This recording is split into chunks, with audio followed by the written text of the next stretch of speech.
Boa tarde. Nós estávamos dando um tempinho, como vocês já conhecem, né? As pessoas se inscrevem, às vezes atrasam um pouco, mas em respeito a vocês, o doutor Alexandre, que já está aqui, nós vamos iniciar. Estava brincando, né, que na palestra anterior, que era sobre Outubro Rosa, só tinha mulher e um representante masculino, né, que por sinal hoje não está aqui, foi convidado para vir. E hoje tem 2 mulheres e o resto só os homens também. Acho que assim, bem legal poder ver, né, que os homens vieram, embora eu acho que as mulheres é que na verdade levam os homens aos médicos, né? Então deviam vir mais as mulheres até do que os homens, mas saber que os homens estão vindo e também se preocupando, não é verdade isso? Agora não é mais, né? Eles se cuidam sozinhos, não é? Mas eu quero agradecer em especial aí o Hospital Samaritano, o doutor Alexandre, que já veio na palestra, uma palestra anterior sobre a parte toda de rins, doações de órgãos, que falou, o pessoal gostou muito, daí a gente convidou se ele podia vir, porque a formação é urologia, trabalha, né, na equipe aí do Samaritano para isso. Nós estamos vendo aí a possibilidade de fazer parte também da equipe dos nossos credenciados aqui do Metros. Agradecer em especial ao Samaritano, que tem sido um parceiro tão especial aí durante todo esse ano. Hoje é a nossa última palestra, nós estamos encerrando o ano das palestras, o ano que vem aí retomamos a partir de fevereiro. E aí, bem-vindo a todos, passo a palavra para o doutor Alexandre, depois da palestra temos nossos lanches, né, e obrigada pela presença. Bom, em nome do Hospital Samaritano, eu queria agradecer a Maria Carolina pelo convite da Metros, é a segunda vez, como ela disse, e acho que eles gostaram, né, porque mandaram vir segunda vez, então deve ter gostado. Você que filma aí, eu preciso ficar com esse microfone na minha mão, eu sou meio italiano, eu gosto de mexer a mão, preciso ficar com ele? Tá bom. Tudo bem. Então eu vou ficar com o microfone, vai. Me pediram para falar sobre o Novembro Azul, e o Novembro Azul, o que significa? É para chamar a atenção dos homens sobre a próstata. Especificamente o que da próstata? Sobre o câncer de próstata. E nós vamos tentar aqui demonstrar para os senhores, e isso não é uma palestra que não pode ser interrompida. Então eu gostaria que todo mundo que tivesse dúvida, pode parar a hora que vocês quiserem. Levanta a mão, eu ouvi isso, eu ouvi aquilo, eu tenho um tio assim, meu pai tá não sei o quê. Podem parar, nós estamos aqui para bater papo, combinado? Vamos fazer assim, que eu acho que é mais legal da gente se interagir, tá bom? Apesar de eu ficar com isso aqui, mas tudo bem. Então vamos lá. Próstata. O que é próstata? Próstata é uma pequena glândula que fica aqui, ó. Aqui é a bexiga. Aqui é a próstata e ela faz parte da uretra. A uretra é por onde sai a urina. E ela faz parte, como vocês podem ver aqui, da uretra. E ela pesa, em média, 15 gramas, que é 0,02% do peso de um homem. Essa glândulazinha pequenininha pode dar um sério problema na nossa saúde. E é por isso que nós precisamos, e nós vamos ver, fazer exame preventivo. Para quê? Para que nós possamos diagnosticar algum problema precocemente e, com isso, nós podermos tratar o paciente de uma maneira menos agressiva e que possa ter uma qualidade de vida boa depois do tratamento. Então é isso que a gente vai tentar demonstrar aqui. Combinado? Quando a gente fala em rastreamento e chama a população para... Olha, os homens precisam fazer o exame de próstata, as mulheres precisam fazer o exame de mama. O que é importante quando a gente tenta fazer, quando o governo faz esse chamamento? Que a doença, que é esse tal de screening aqui, que nada mais é do que o chamamento da população para fazer uma prevenção, precisa ter alguns requisitos. E quais são esses requisitos? A doença em questão precisa ter uma alta prevalência na população. Não adianta eu fazer, por exemplo, screening para câncer de rim. Às vezes seria interessante fazer, mas o que nós vamos gastar e o que nós temos que fazer para pegar o paciente com câncer de rim e tratá-lo precocemente, o investimento é tão alto que não vale a pena. Que a doença ela se apresenta de uma maneira que nós podemos curá-la mesmo o paciente já tendo sintomas, diferente do câncer de próstata. Então, o que precisa ter? precisa ter uma alta prevalência, precisa ter uma cura possível. Não adianta eu fazer o diagnóstico de uma doença que eu não sei a cura, né, gente? Vamos lá. Então eu preciso saber como curar essa doença. Métodos diagnósticos confiáveis. E nós vamos ver que o câncer de próstata tem método de diagnóstico confiável. Então, eu preciso ter prevalência, eu preciso conseguir curar e eu preciso conseguir diagnosticar precocemente essa doença para que eu possa tratá-la. Combinado? Eu preciso ter um custo e morbidade aceitáveis, ou seja, entre chamar a população, fazer o screening, ou seja, fazer o diagnóstico e tratá-lo, tem um custo.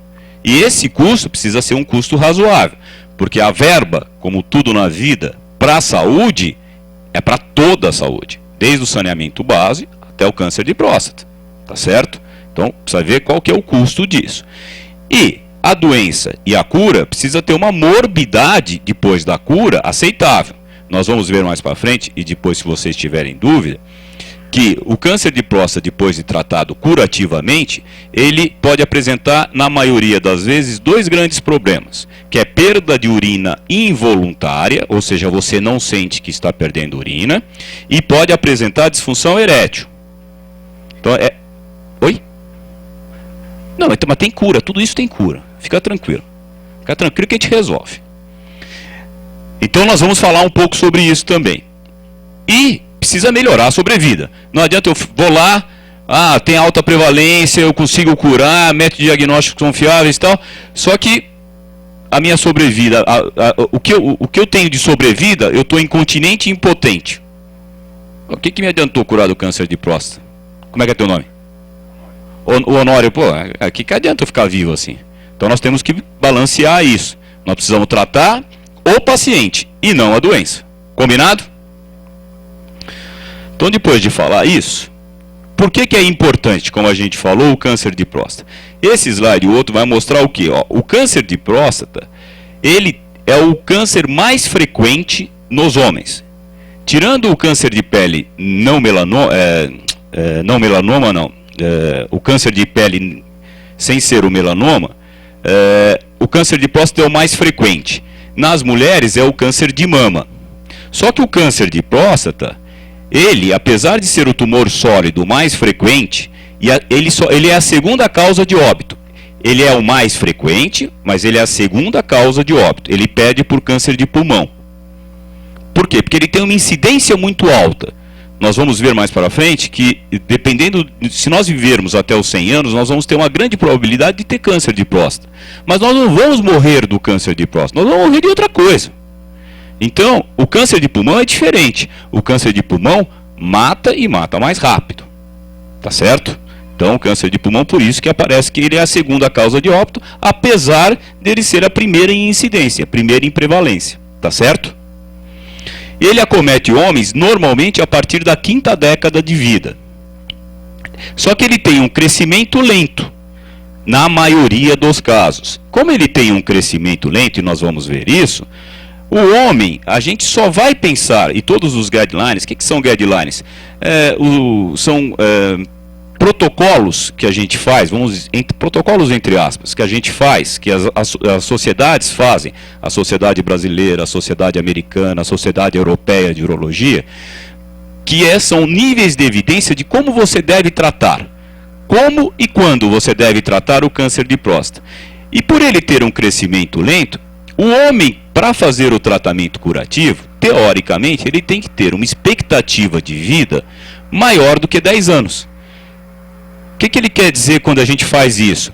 Que às vezes o seu avô, que está lá com 85 anos, o PSA alterou, que nós vamos ver o que é, ele alterou. Aí, alguém pede uma biópsia para ele. Mas você vai fazer alguma coisa nele?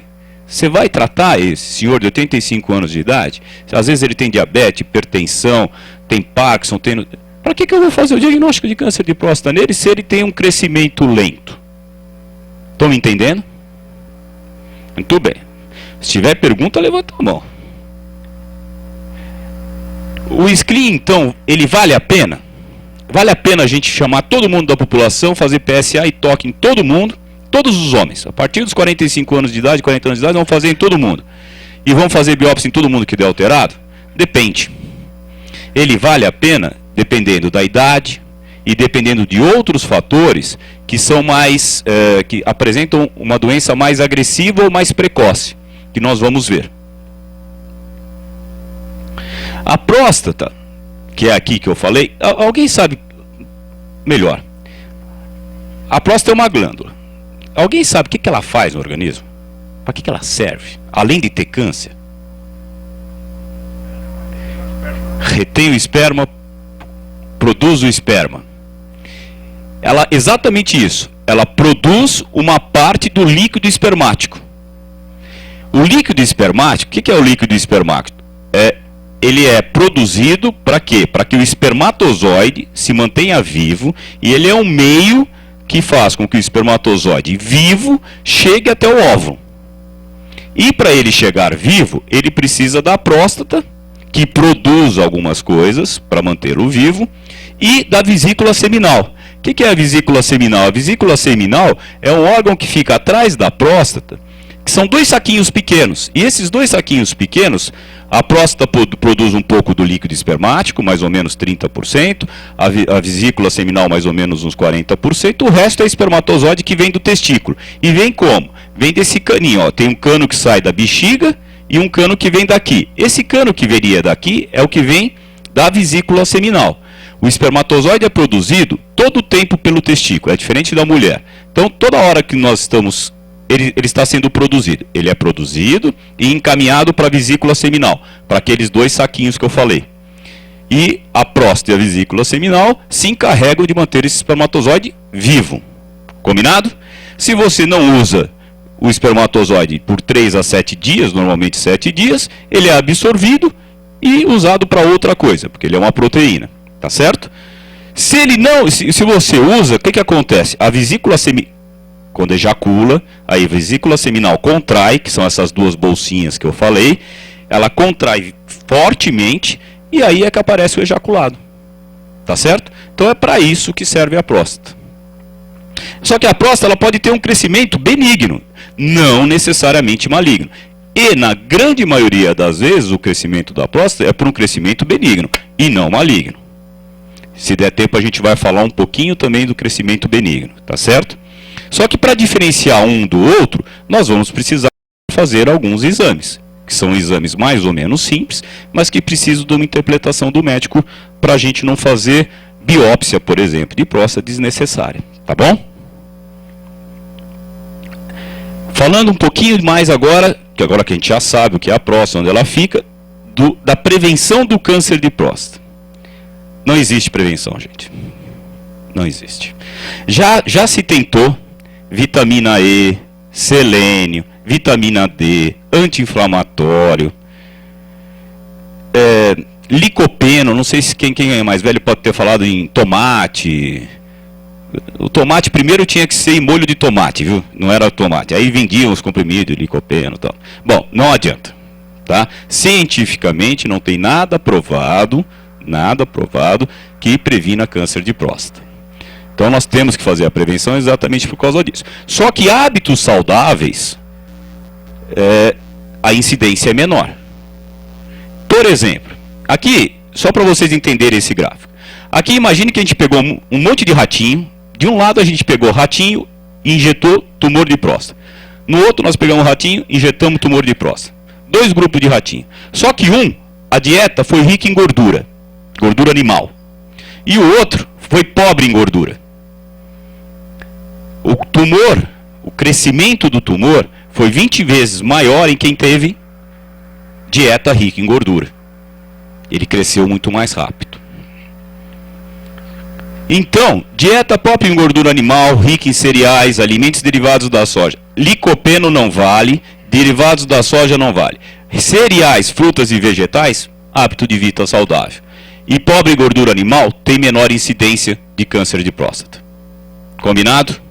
Não estou falando que previne, ele tem menor incidência, tá, gente? Pelo amor de Deus. E olha só que esse estudo que legal. Quem morre por câncer de próstata no mundo? Em relação ao consumo de gordura. Quem consome mais gordura animal, que são esses países daqui, tem maior incidência de mortalidade, ou seja, morre mais gente devido ao câncer de próstata.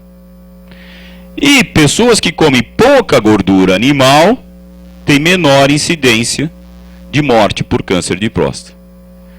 Deu para entender? Tudo bem? Então, isso é uma coisa cabal. É só você pegar os números. Isso é dado epidemiológico.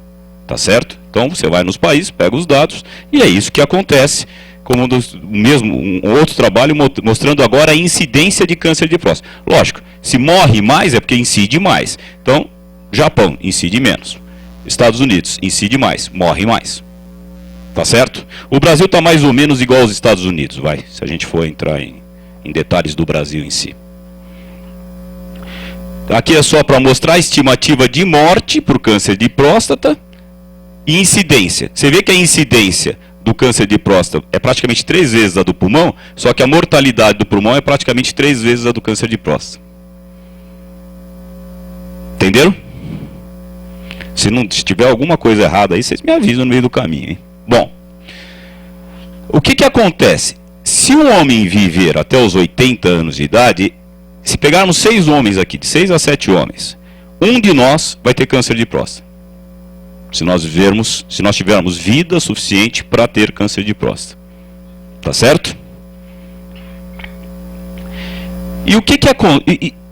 Bom, nós já vimos o porquê que a gente pode fazer para tentar evitar, não, mas diminuir a nossa chance de ter o câncer de próstata. O que mais que a gente tem que fazer? A gente tem que descobrir aquela população onde é importante a gente pesquisar um pouco antes dos outros o câncer de próstata. Porque se nós perdermos esse time, o que acontece? Quando a gente chega, a doença já está tão avançada que a gente não consegue curar. E quais são essas populações que têm mais risco de ter câncer de próstata? Quando alguém de primeiro grau, algum parente de primeiro grau é afetado. Se tem um parente afetado, a chance aumenta para 2 vezes. Se tem 2, aumenta para 5. E se tem 3, aumenta para 10 vezes. É por isso que, nesses casos, em vez de nós começarmos a fazer a pesquisa, tentarmos descobrir o câncer aos 50 anos, a gente reduz isso para os 45. Normalmente a gente chama para fazer a partir dos 50 anos. Isso vem mudando ano a ano, nesses tal de guidelines, que são as sociedades que se reúnem para discutir isso, tá? Isso já foi 40, já foi 45, agora é 50. Isso são por causa de alguns estudos que foram feitos durante mais de 15 anos no mundo todo. E hoje a gente chama a partir dos 50 anos para quem não tem história familiar e a partir dos 45 para quem tem história familiar. Entre aspas agora, quem tem história familiar faz um PSA aos 40, tá? Um só. Faz um PSA. Se estiver bem aos 40, aí começa aos 45, mas faz aos 40. Não vai falar que eu falei, que a sociedade não manda falar isso, mas eu faria se tivesse. Quem mais tem incidência aumentada? Através da etnia. Esqueci teu nome. O Honório, por ser da raça negra, 45 anos de idade, Honório. Tem que começar o screening aos 45. Começou? Então, perfeito. Então, por que é importante? Porque a etnia negra, ela tem um câncer mais agressivo. E por ter um câncer mais agressivo, tem que fazer o preventivo antes, começando aos 45 anos de idade. Tá certo? Se eu pegar...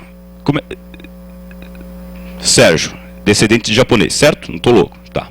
Então, se eu pegar o Sérgio, vamos supor que ele tenha nascido no Japão, e ele foi para os Estados Unidos. Foi morar nos Estados Unidos. Com 3 anos de idade, ele foi para os Estados Unidos morar. A chance dele ter câncer de próstata não é mais a chance que ele tem lá no Japão. É a chance que ele tem nos Estados Unidos. Por quê? Porque vai mudar o hábito, provavelmente vai mudar o hábito alimentar dele. Além do hábito alimentar, existem fatores exógenos. O que são exógenos? Fatores ambientais, tá? Que não pertencem ao nosso organismo, que aumentam a chance de ter câncer de próstata. Então não é a raça, não é o japonês. É o japonês que mora no Japão. Senão não vale. Tá certo, gente? Idade. Como nós vimos, a gente chama a partir dos 50 anos de idade. Por que a partir dos 50? Porque está aqui, ó. A incidência maior, a distribuição de câncer por idade, é dos 50 até os 70 anos, mais ou menos. Aqui é que tem a maior incidência. Lógico, quanto mais velho, tem menos gente, tem menos população, então a incidência é menor. Só que nós temos que entender que até, Joe, em termos de população, a nossa pirâmide está mudando, né? A nossa base da pirâmide está diminuindo e o topo está começando a aumentar. Isso é bom e ruim, em termos de economia, bom, vamos lá saber. Então o que eu quero dizer com isso? Que essa faixa etária vai aumentar. Tá certo? Então é importante a gente pensar nisso até em termos de câncer de próstata. Porque é diferente se eu pegar um homem que mora no norte, que a expectativa de vida é de 69, 68 anos de idade, e no sul, que é 75, beirando 80. Então, mudou a expectativa de vida, muda o tratamento dessa pessoa. Tá certo? Agora nós vamos falar um pouquinho sobre algumas coisas que são, como a gente descobriu o que é, para que serve, quem que deve tentar fazer a prevenção antes. E agora nós vamos ver algumas coisas que, aquele câncer que é indolente, o que significa um câncer indolente? Homens com 50 a 60 anos de idade, que morreram por outra causa, que não tem nada a ver com câncer, morreram de outra causa. O que eles fizeram? Eles foram lá e fizeram uma biópsia. E viram quantos tinham câncer de próstata. E eles compararam, clinicamente, dá para você calcular quantos que teriam problemas clínico com câncer de próstata. O que é problema clínico? Ou seja, o câncer de próstata vai afetá-lo de alguma maneira a sua qualidade de vida. E traduzam esse clínica como vai afetar ou não vai deixar a urina sair, ele vai ter algum problema pelo câncer de próstata. Isso que é o clínico aqui, tá certo? E a autópsia é aquele cara que morreu por outra causa. Observem que, após os 80 anos, metade dos homens tinham câncer de próstata. Só que clinicamente, 25 para 30% tinham câncer de próstata. 11% dos 50 anos tinham câncer de próstata. Só que clinicamente apenas 4%. E aqui é que é a grande dificuldade de nós, médicos, sabermos qual aquele câncer que clinicamente nós temos que intervir, ou seja, nós temos que tratar porque clinicamente ele vai dar problema. E qual é aquele que é como se fosse uma autópsia, ele não vai dar problema. Essa é a maior dificuldade de nós médicos. Só que para a gente saber qual a gente vai tratar e qual a gente não vai tratar, a gente precisa saber se existe ou saber se não existe. Então o PSA, o toque é importante, porque através dele é que nós vamos ver os critérios para saber se esse câncer ele é clinicamente significante ou não. Tudo bem? PSA. O que é essa porcaria desse PSA que todo homem já ouviu falar? Nada mais é do que uma proteína que surgiu no final da década de 80 e mudou muita coisa depois que ela surgiu. O PSA é uma proteína que ela é produzida pela próstata. Ela não é uma exclusividade do câncer de próstata. Ela é produzida pelo órgão próstata. Então, apesar de a gente chamar ele de um marcador, ele não é um marcador de tumor. Porque a próstata, ela pode produzir PSA e aumentar o PSA, não tendo um tumor maligno, mas sim um tumor benigno, que é a hiperplasia prostática benigna. Isso aumenta a PSA. Ela pode ter uma inflamação, vai aumentar a PSA. Ela pode ter uma infecção, vai aumentar a PSA.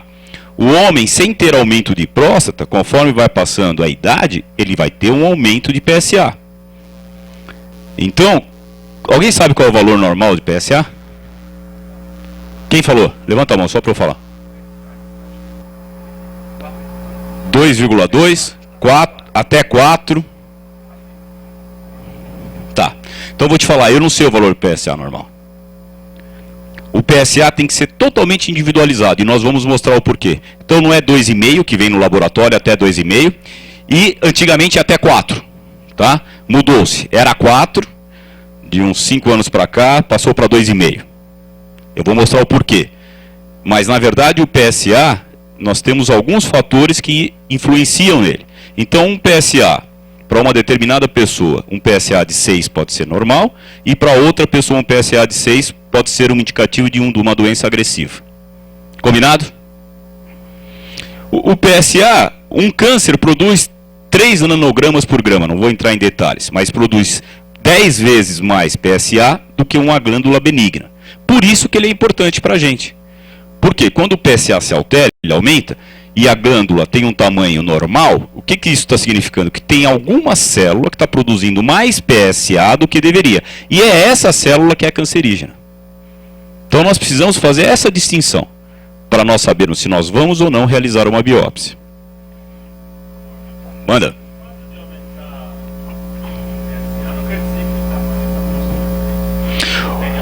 Não, tem relação. Nós vamos ver isso.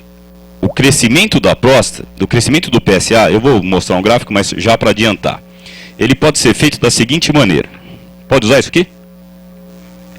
Só não pode... Não vai ser de azul. De vermelho está mais fácil.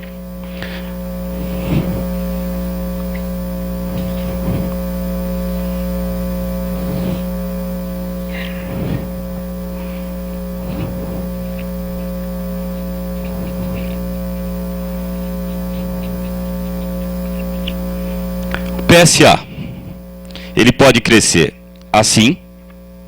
O que é assim? Durante o tempo, de ano em ano, ele vai crescendo mais ou menos, 0,25 por ano. Daqueles nanogramas por ml. Mas vamos botar 0,25. Então um PSA de 1 foi para 1,25. De um ano para o outro. Ele pode passar, em vez de 1,25, para 3. E ele pode passar, em vez de 1, para 10. Ele cresceu de um ano para outro, e a próstata, teoricamente, ela ficou mais ou menos do mesmo tamanho. Ela pode até ter variado, mas pouca coisa. Combinado? Isso aqui é HPB. É hiperplasia prostática benigna. Isso aqui é um crescimento do PSA, que se a próstata crescer um pouquinho, é normal que vá de 1 para 1,25. Não teria grande problema, tá certo? Se vem de 1 para 10... Pô, como é que foi de 1 para 10? É câncer? Não. Isso aqui provavelmente ou é inflamação ou é infecção. E não é câncer. Ela cresceu muito rápido de um ano para outro. Se ele cresce de 1 para 3, 1 para 2,5, isso me preocupa. Porque esse crescimento aqui, de um ano para o outro, não é um crescimento benigno e não é uma infecção. Então, esse me preocupa. Este não. E esse aqui, às vezes, eu tenho que tratar com antibiótico. Deu para entender? Oi, quem chamou? Manda.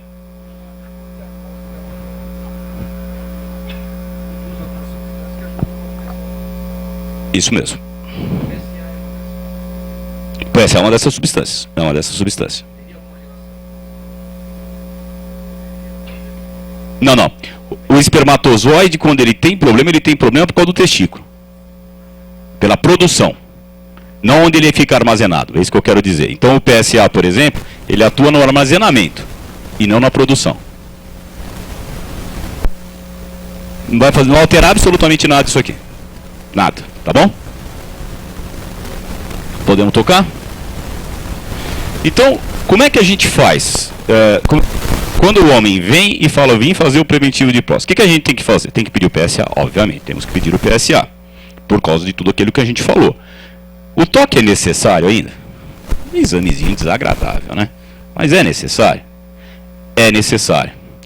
E é necessário principalmente nos piores casos. O que eu quero dizer com isso? A célula produz PSA. A célula com câncer, com tumor maligno, ela começa a perder sua arquitetura, ela começa a ficar ela começa a se multiplicar de uma maneira desordenada.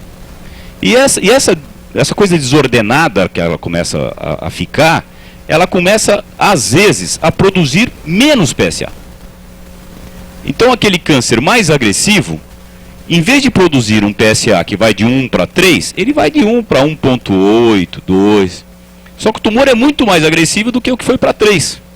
É que a maquinária celular está tão desarranjada que ela não está conseguindo produzir nem a proteína. E às vezes a gente pega isso no toque. Por isso que é importante o toque. Oi, manda. É isso que eu... O toque, a próstata a gente divide, nós médicos dividimos elas em 3 grupos, vai?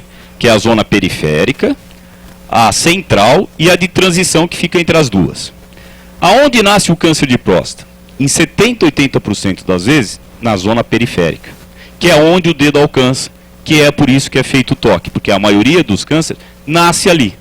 Se nascesse na zona central ou de transição, o toque não ia pegar, que é onde nasce a hiperplasia prostática benigna.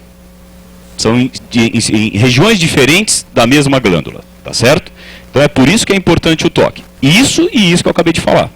Agora, hoje, 2014,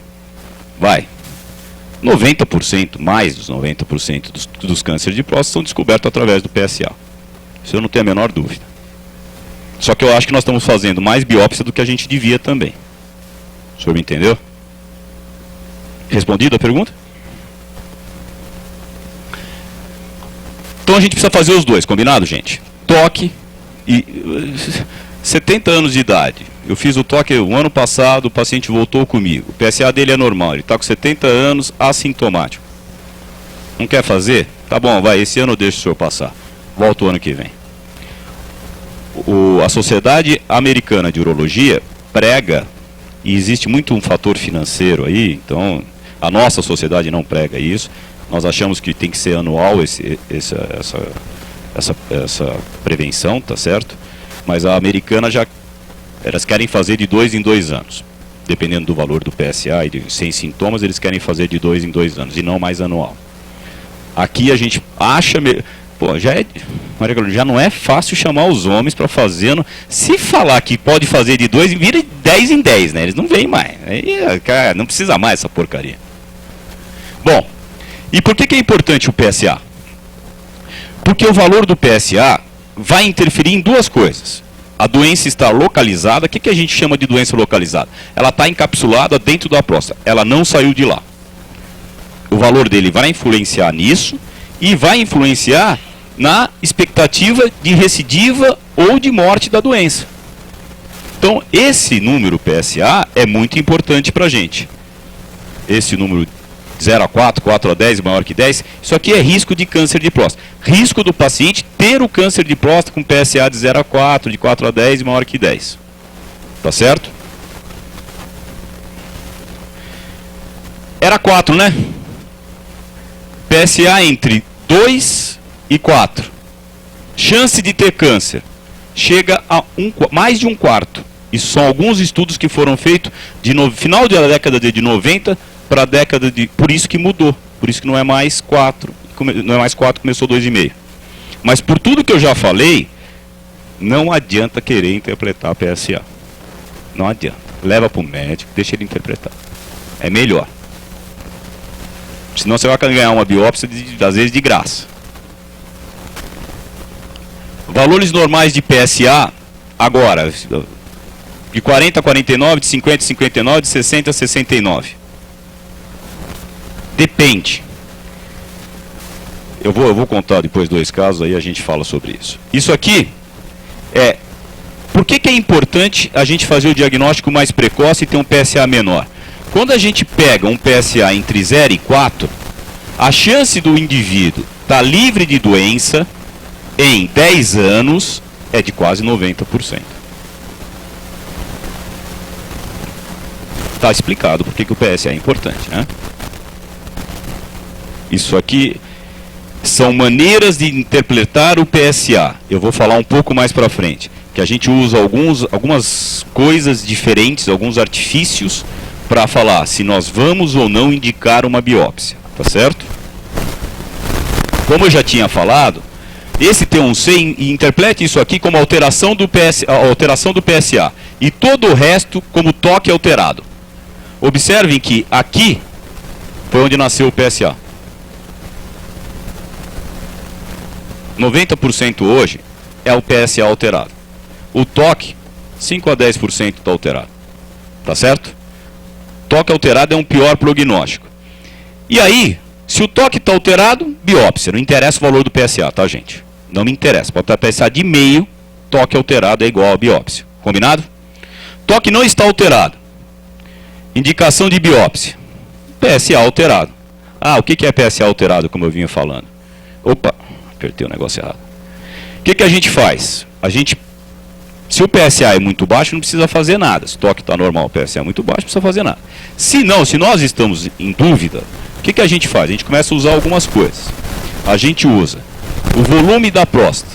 Uma próstata de 80 gramas, até 10%. Então, PSA de 8, 7, por ter um crescimento benigno, é normal. Porque o PSA, como eu disse, ele não é câncer específico, ele é órgão específico. É diferente. Então, a hiperplasia prostática benigna também aumenta PSA. Se a glândula está muito grande, PSA vai estar alterado. Combinado? Então a gente usa isso. O que mais que a gente usa? Uma relação livre sobre total. Essa relação livre sobre total, que alguém dos mais velhos já deve ter visto isso em algum lugar. Quando ela tem menos de 10%, que o PSA ele pode estar conjugado, livre na circulação, essa proteína pode estar conjugada, junta com outra, livre na circulação, ou total. Total é o PSA total, as duas juntas, uma mais outra, combinado? Então o que a gente faz? A livre sobre a total. Quando a livre sobre a total está menos que 10%, a chance de câncer é 50%. Quando ela está mais que 15%, essa chance diminui para menos de 10%. Então é uma outra maneira que a gente usa para interpretar o PSA. Esse aqui é aquele gráfico que eu fiz aqui para ti. Infecção, câncer e HPB. Velocidade de crescimento do PSA durante o tempo. Combinado? E aqui é a idade. Então existem vários fatores para a gente interpretar para saber se esse indivíduo necessita ou não realizar uma biópsia. Combinado? Como é feita a biópsia? A biópsia é um exame meio desagradável, mas se for feito de uma maneira correta, com sedação, com anestesia, tomar um antibiótico antes, então, a chance de dar alguma complicação é menos de 1%. Então é um exame que dá para ser feito de uma maneira tranquila. Se faz, se vai embora no mesmo dia, o que pode acontecer com uma biópsia? Pode ter um pouco de sangramento na urina, pode ter sangramento no esperma, justo, né? A próstata ajuda a produzir, fica armazenado, então fica ejaculando vermelho ou achocolatado. Por quê? Porque machucou a próstata quando fez a biópsia. Tá certo? E pode ter um pouco na evacuação, um pouco de sangramento, porque a biópsia é feita através do ânus, como se fosse o exame de toque, onde coloca através do ânus um ultrassom que vai na glândula e faz essa biópsia. E aí a gente tira vários fragmentos para analisar. Certo? E a gente faz a biópsia quando? Quando o PSA está alterado ou quando o toque está alterado. Combinado? Então nós já sabemos, nós chegamos até onde indicar a biópsia. A gente já sabe quando indicar a biópsia. Depois que a gente indica a biópsia, o que a gente vai fazer se der tumor? Tá certo? Quando dá tumor, nós temos que interpretar os dados da biópsia, do PSA, para quê? Para a gente propor o tratamento para o indivíduo. Então a gente precisa tentar descobrir se essa doença está localizada e tentar imaginar uma chance de cura desse indivíduo. Para isso, um cara chamado Gleason criou um tal de score, que nós não vamos entrar em detalhe, mas esse score de Gleason, ele varia de 2 a 10. Tá aqui, ó, 2 a 10. É o que varia esse tal de score de Gleason, tá certo? Abaixo de 6 não existe mais hoje. Nenhum patologista bom dá abaixo de 6. Então é de 6 a 10 hoje que qualquer biópsia vai dar, tá certo? Por que é importante isso? Porque isso demonstra como é que está aquele maquinário da célula que eu falei. Quando é 6, o maquinário está quase bom. Ele não está perfeito, mas ele está quase bom, quase que ele não é câncer. Tá certo? Falando de uma maneira que dê para entender. Ele é quase não câncer. Ele é câncer, mas é quase não câncer. Se ele é acima de 6, esse maquinário já não está tão bom. E quando ele é acima de 8, esse maquinário está ruim. Esse câncer é agressivo. Combinado? Então, a gente vai usar esse tal de score que vem da biópsia, o tal do PSA, antes de fazer a biópsia, antes do tratamento. São duas variáveis que a gente vai usar para quê? Para prever o tratamento e a evolução do tratamento. Tá certo? E que mais que a gente vai usar? Esse negócio de estádio clínico é o toque. O toque está alterado ou não? Quando não está alterado é melhor. Quando está alterado é um pouquinho pior. Combinado? Então tem 3 variáveis que a gente já sabe que a gente tem que analisar. O tal do score de Gleason lá, que é aquele cara que inventou aqueles númerozinhos, que 6 é bom, 7 é mais ou menos, acima de 8 é ruim. O PSA, que até 10 é bom, de 10 a 20 é mais ou menos, e acima de 20 é ruim. Tá certo?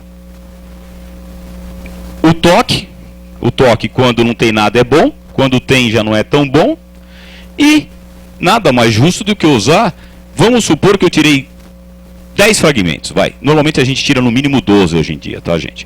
Mas vamos supor que a gente tirou 10.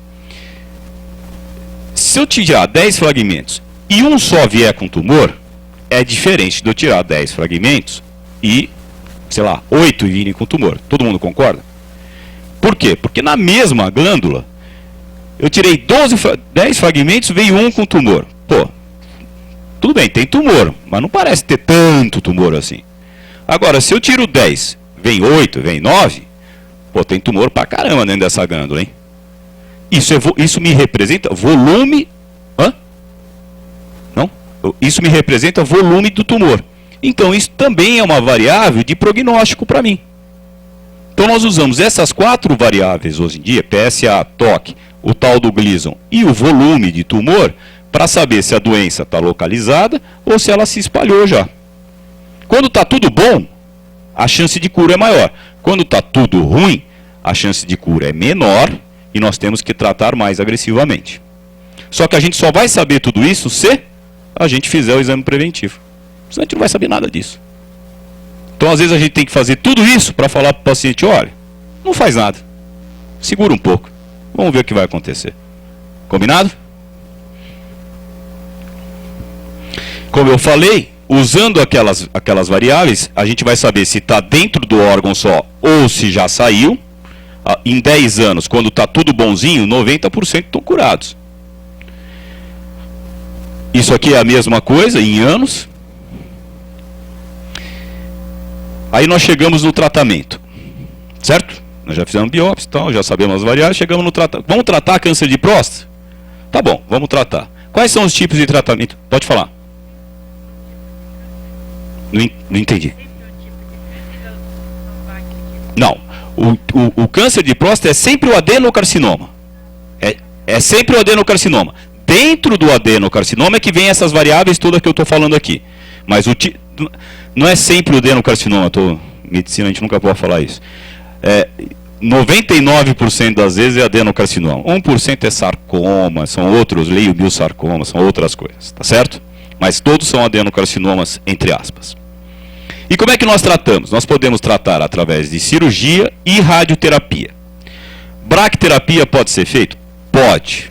Mas vamos nos ater à cirurgia e radioterapia, que são os 2 métodos curativos, quando nós vamos tratar o paciente com intenção de cura, mais utilizados.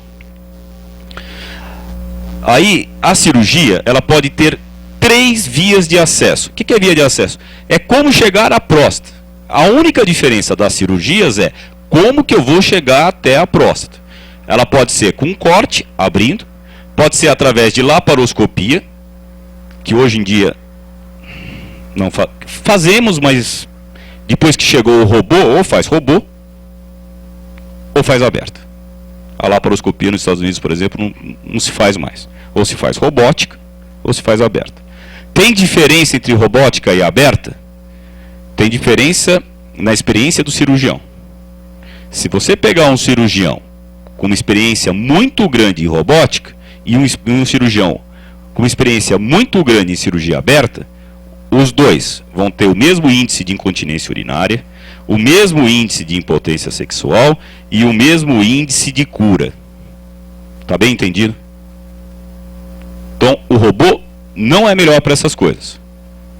O robô faz você voltar mais rápido, sai do hospital 1 ou 2 dias mais rápido e volta um pouco mais rápido à atividade física. Bem entendido?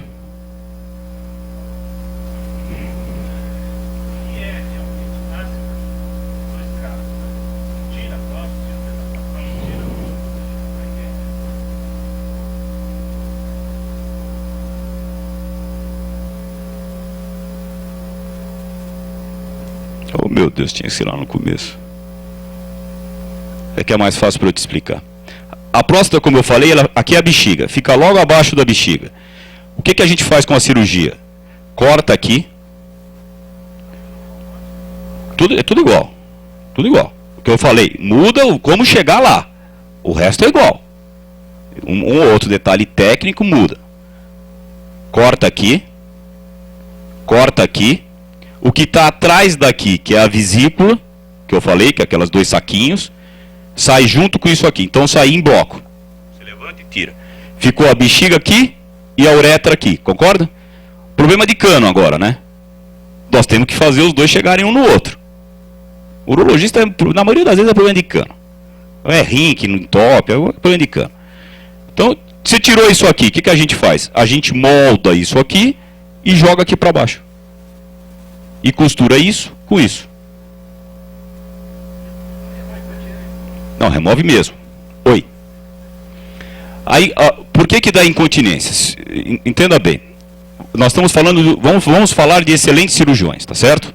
Um excelente cirurgião fez uma cirurgia de prostatectomia radical por câncer de próstata. Em 2 pacientes, as cirurgias foram idênticas, tecnicamente perfeitas, tá certo? Quando você retira a próstata, você tira um esfíncter que fica aqui, que é o esfíncter interno. Isso toda cirurgia tira. O externo que fica aqui, fica logo depois da próstata, que é o esfíncter externo, é ele que vai segurar a urina, sozinho agora. E ele aguenta segurar a urina. Tá certo? Se ele não for lesado, ele aguenta segurar a urina. O problema é que ele precisa ter um comprimento, de no mínimo 2 centímetros. Se a cirurgia tecnicamente foi perfeita nos dois, só que um paciente tem um esfíncter normal, o outro tem um esfíncter externo um pouco mais curto, pode ser que esse paciente que tem um esfíncter um pouco mais curto perca um pouco mais de urina do que o outro. Agora, se durante o ato cirúrgico lesar esse esfíncter, aí não tem jeito, aí vai perder. Certo? Dúvida? Só a disfunção erétil.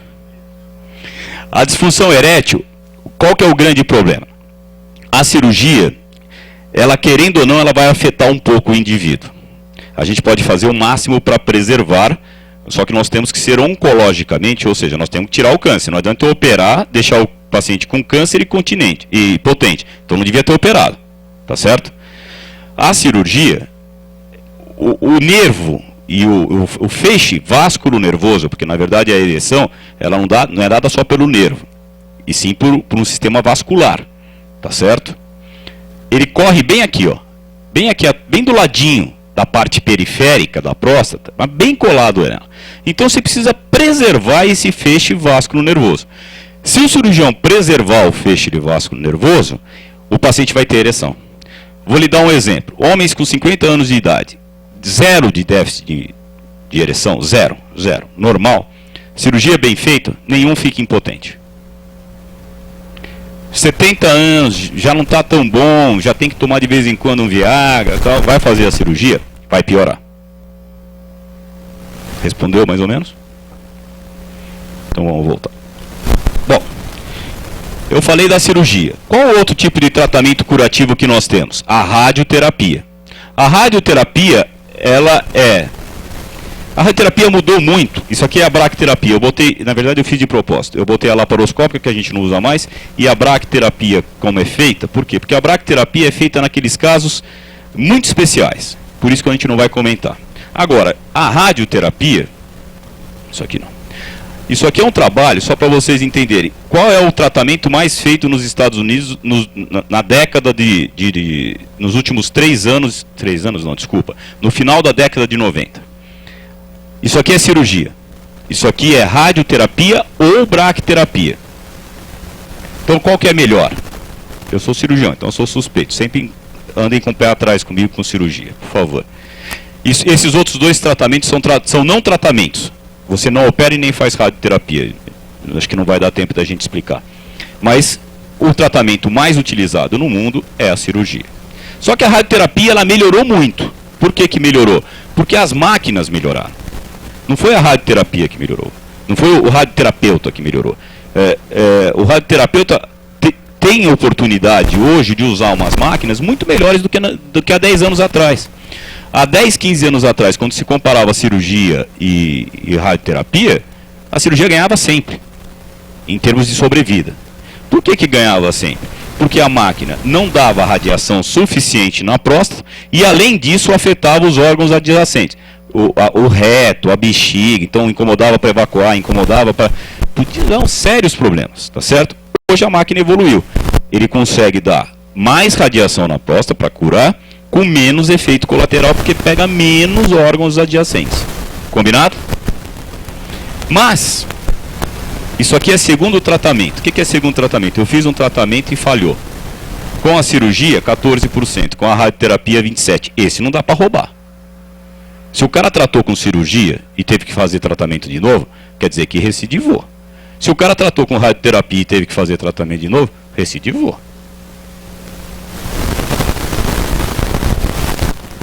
Eu vou falar 2 minutos. O que é observação vigilante? Tem 2 tipos. Ou não fazer nada, nem PSA, que não é observação vigilante. E observação vigilante é acompanhar o paciente com câncer de próstata. Sabe que tem o câncer, e o que nós vamos fazer? Nada. Nós vamos fazer PSA a cada ano ou 6 meses, toque a cada ano ou 6 meses, e biópsia a cada 2 anos. Para quê? Para ver se muda aqueles critérios, aquelas variáveis que a gente estava utilizando. Porque quando tem esses critérios aqui, ó, eu posso fazer isso, eu posso não tratar. Me entenderam? São casos bem específicos. E depende muito da pessoa.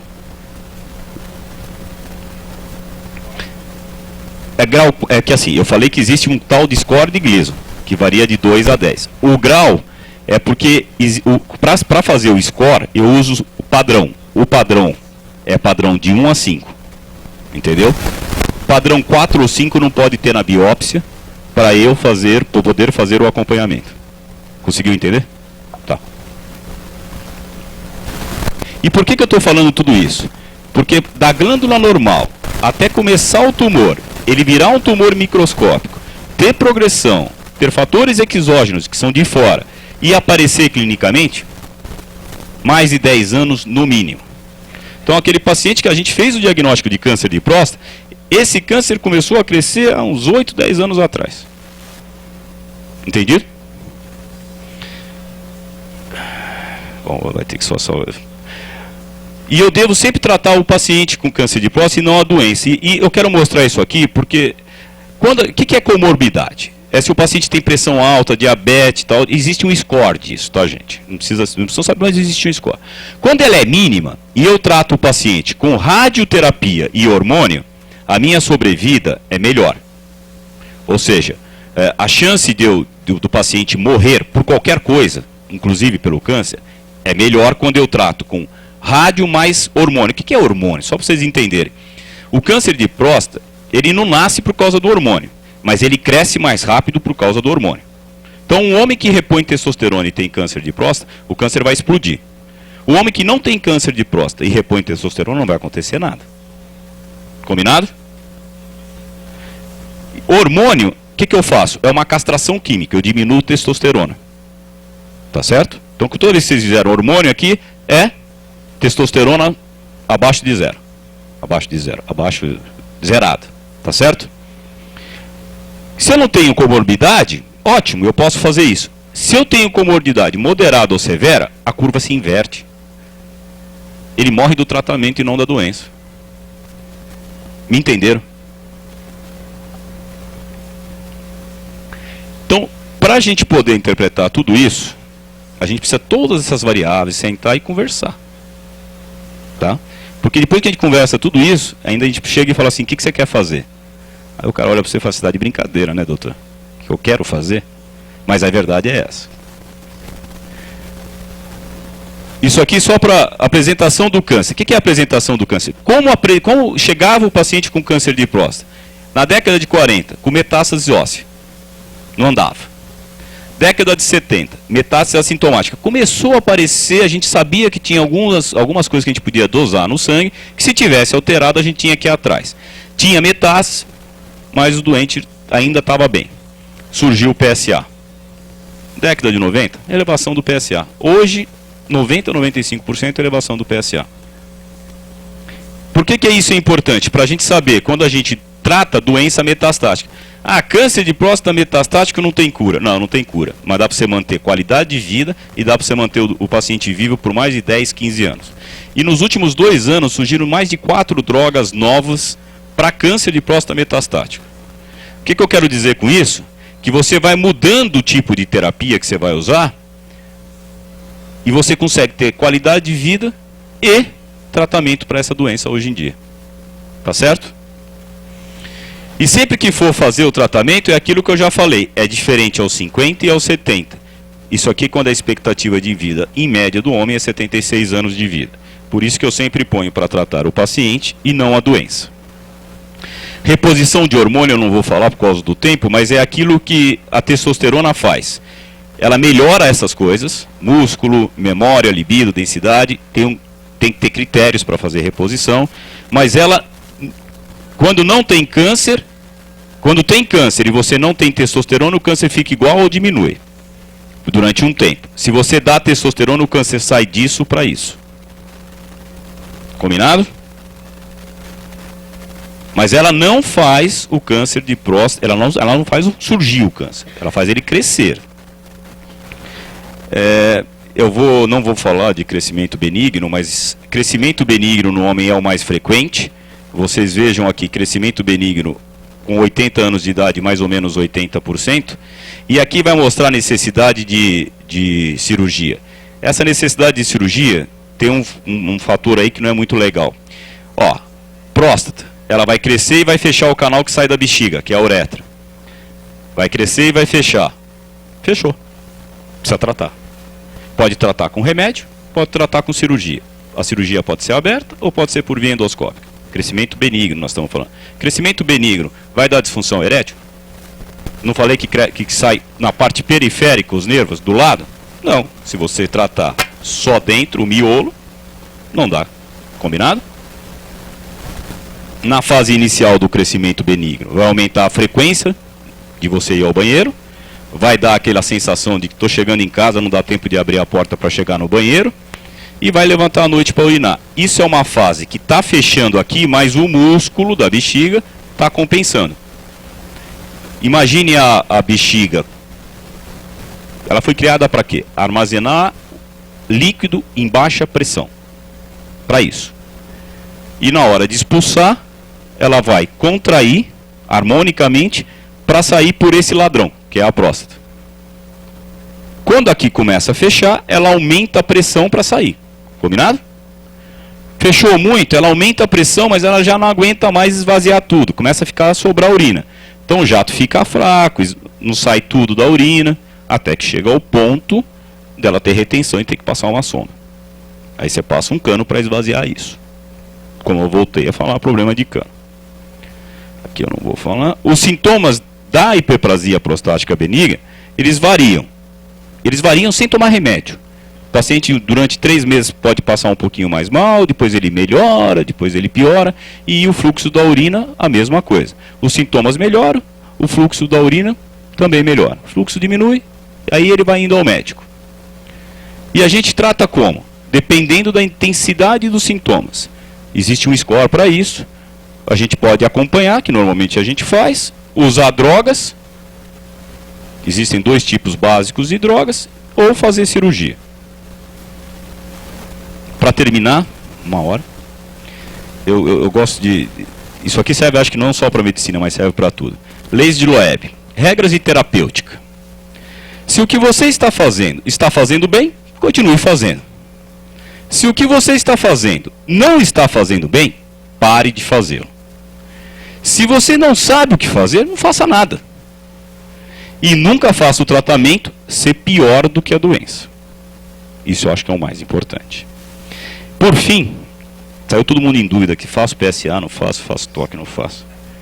Esse slide é para terminar. É o último slide. Foi no Congresso americano de 3 anos atrás, acho. Nos Estados Unidos, em 1992, existiam 131 milhões de homens. A mortalidade, ajustado pela idade, era de mais ou menos 40 homens por 100 mil habitantes. O que dava uma estimativa de morte por câncer nos Estados Unidos anual de quase 51 mil pessoas. 51 mil homens. Esse slide é de um urologista famoso lá dos Estados Unidos que opera. O grande debate é se o PSA melhora ou não, câncer de próstata. Bom, aí ele botou aqui 2007. Passou de 131 milhões para 150 milhões, 20 milhões de homens a mais. O câncer de próstata ajustado pela idade diminuiu de 40 para 23. Isso eu estou falando a mortalidade do câncer, tá? Os pacientes que foram tratados e morreram, tá? Caíram de 40 para 23 por 100 mil. E o câncer de próstata matou em 2007 34 milhões de homens contra 51 milhões de homens em 92. Ou seja, matou 17 milhões de homens, 17 milhões de homens menos do que em 92, que foi quando surgiu o PSA. Então, apesar de ter aumentado a população, morreu menos gente. Por quê? Por causa do PSA. Porque o PSA fez o quê? Melhorar a nossa prevenção. Então, nós precisamos fazer a prevenção. O que nós temos que fazer agora é com que a prevenção não diminua a qualidade de vida. Combinado? Obrigado.